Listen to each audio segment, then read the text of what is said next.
Historically देखें तो Indians gold को एक इन्वेस्टमेंट से बढ़कर देखते हैं और आज भी India one of the leading consumer of gold है।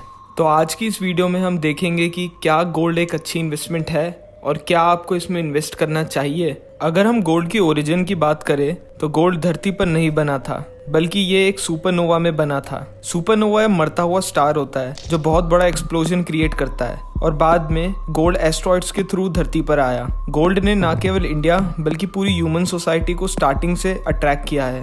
कई सारे एम्पायर्स गोल्ड के ऊपर बने और टूटे, पर गोल्ड को कुछ भी नहीं हुआ और आज भी as a develop human society gold universally accepted है। इन शॉर्ट, ह्यूमंस ने जो पावर गोल्ड को दी है वो किसी और कमोडिटी को कभी नहीं दी।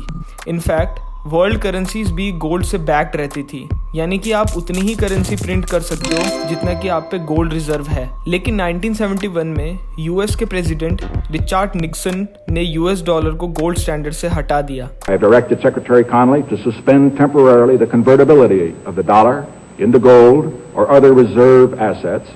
यानी कि यूएस गवर्नमेंट अब जितना चाहे उतना मनी प्रिंट कर सकती थी बिना उतना ही गोल्ड रिजर्व रखे, और इसको हम फिएट करेंसी बोलते हैं। और उसके बाद से ऑलमोस्ट सभी कंट्रीज ने ये कॉन्सेप्ट को अपना लिया।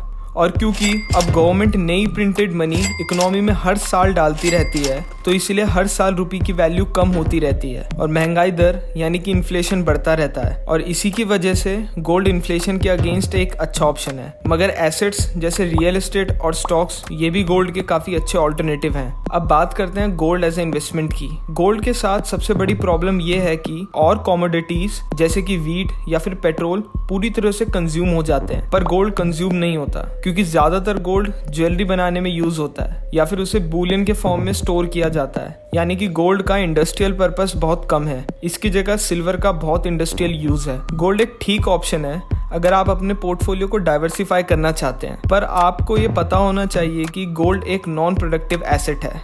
फॉर एग्जाम्पल, स्टॉक और रियल एस्टेट प्रोडक्टिव एसेट्स हैं, क्योंकि स्टॉक डिविडेंड देते हैं और रियल एस्टेट प्रॉपर्टी रेंट देती है। जबकि अगर आप आज 10 ग्राम गोल्ड लेते हैं तो वो आज से 100 साल बाद भी 10 ग्राम गोल्ड ही रहेगा।